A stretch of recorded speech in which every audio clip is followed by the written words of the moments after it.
Have you ever paused to consider the immense geopolitical irony unfolding right now? Which one specifically? There seem to be quite a few these days. I mean, we are watching the country with, the world's most powerful military seemingly fighting a losing economic conflict. Ah, yes, against the very nation it once dismissed, sometimes pretty arrogantly, right? Exactly. As nothing more than the world's cheap factory. It's just a staggering contradiction when you think about it. It is, and well, that contradiction is precisely what we're focusing on in this deep dive. Okay. We're zeroing in on recent international moves, Yeah. specifically how China has leveraged two key pillars of global power. Which are? First, their control over critical materials. We're talking rare earth metals here. Right. And second, the quieter, but maybe even more profound shift they're pushing in global currency usage. Okay, let's set the scene a bit. Hmm. You've got figures like, say, investment titan Scott Bessent at these big international conferences, and he's delivering some pretty strong, almost aggressive rhetoric. He's basically accusing Beijing of acting against the global economy. Weaponizing their supply chain control is the usual phrase. Right, exactly. It sounds like Washington is drawing a firm line in the sand. It does sound that way. But then you look at the actual market data, and it tells, well, almost the opposite story. Yeah, China's exports are surging. And globally, the fear seems to be settling, maybe leaving the U.S. economy looking a bit more fragile than its rival. That's the perception building, yes. Yeah. So the initial insight here, I think, has to be defining the conflict clearly. Okay. Is this really a fight over, fair trade practices? Or is it more of a reckoning? A reckoning. How so? A painful realization, maybe, for Washington, that decades of neglecting domestic supply chains, prioritizing overseas military bases, maybe short-term efficiency over long-term economic strength. Well, that's creating huge leverage for their rivals. So those policy choices from way back when? They're coming home to roost now. Yeah. Big time. Okay, let's unpack the first part then. The physical battleground. Rare earth metals. Right. These are absolutely essential, aren't they? The microscopic backbone of almost all modern tech. Everything from high-end chips to EV batteries, military guidance systems. You name it. And the accusation is pretty straightforward. Beijing is weaponizing these critical minerals. Through export controls, yeah. But the level of American reliance here, it's kind of shocking when you look into it. It's difficult to overstate, honestly. It's not just a commercial headache. It's a genuine vulnerability. You mean like? Well, Washington knows that if China really decided to turn off the tap for processed rare earths, Yeah. key U.S. high-tech industries and even parts of the defense sector could basically seize up within months. Months. Wow. And that dependency isn't some random twist of fate. It's entirely the result of strategic choices made decades ago. That's the part that's so hard to swallow looking at the history. America used to lead this, didn't it? Absolutely. Back in the 1990s, the U.S. had the expertise, the infrastructure. But the plants were shuttered. Costs, environmental rules. Exactly. And I keep thinking about that specific story you mentioned. The company sale. Yeah, one of the last major U.S. rare earth companies sold to Chinese investors. And the factory, with all that critical domestic know-how. Gone. Moved abroad within 5 years and 1 day. That detail, 5 years and 1 day, it just perfectly captures that short-sighted focus, right? Quarterly results over long-term national security. Meanwhile, the Chinese long-term strategy, call it hyper-efficiency, call it tactical aggression, whatever. It was consistent. Very consistent. Whenever America even tried to revive its own domestic processing, China flooded the market. lowered prices instantly, made any American venture unprofitable right out of the gate, killed off competition before it could even stand up. But hold on, isn't that just, aggressive capitalism? Should U.S. companies have just competed better? Well, that's a fair point. Is blaming China for smart pricing really addressing why America let its industrial base erode? It definitely shifts the conversation from crime to strategy, doesn't it? The question isn't just about fairness, but effectiveness. And it was effective. Immensely effective. Oh. It created this situation where expanding the military footprint overseas seemed more important than strengthening the economic foundations at home. And that choice handed China the leverage they have today. Precisely. Which brings us to how this moved from theory to practice recently. Right, because Beijing didn't just take the tough talk lying down. Not at all. They ran a kind of test, a perfectly calibrated test of Washington's resolve earlier this spring. The temporary restriction, April and May. Exactly. A sudden halt on rare earth supply, specifically targeting America. U.S. imports just fell off a cliff momentarily. And then? Then, after about a month, almost as quickly as it started, things went back to normal. Supply resumed. So, not a mistake. A message. Oh, absolutely. A calculated strategic move. A probe, really, to measure the exact depth of U.S. dependence and see how fast Washington would react. And what did they learn? Two critical things, I think. First, they can restrict supply temporarily. They can raise costs for U.S. industries, spook investors globally. It works. Okay.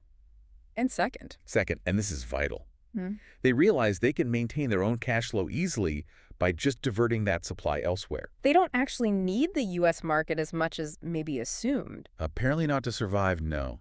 They just rerouted it. And the export data backs that up, right? That immediate pivot. Completely. While exports directly to the U.S. plunged, 27% year over year? A huge number. Massive psychological hit, too. Yeah. But their overall global exports didn't slump. They actually surged. Surged. By how much? By 15% globally. Fastest pace in 6 months, I believe. So they just found new buyers. Instantly. Major growth into India, Vietnam, Thailand, Germany, and whole regions like Southeast Asia, the Middle East, Africa. Wow. So what this really means is China isn't just weathering the trade war storm. They're strategically and quickly building entirely new trade networks. Bypassing Washington's influence? Exactly. Making new economic friends, you could say, without firing a single shot. And get this, their imports are also up by over 7%. So they're buying more, too. Yeah, it proves they're expanding as a huge, crucial market for the world, not just clinging on as a factory. So while Washington is trying to build fences, Beijing is building roads, new global roads. which I guess brings us to the other side of this, the financial war looming in the background. The financial shadow, yeah. It's just as important. Look at the collapse in investment confidence. The numbers are pretty stark there. Chinese investment in the U.S. Plummeted from a peak of, $57 billion annually just a few years back? Barely $2 billion now. That's a $55 billion drop. That's not just a number, is it? That's lost jobs, stalled projects. Lost capital in key sectors? Absolutely. And if you connect that to the bigger picture, It's about the dollar. it's a fundamental challenge to the dollar's global dominance. For decades, the U.S. dollar has been this incredibly powerful tool, almost a weapon. Explain that a bit more, the dollar as a weapon. How does that work for the listener?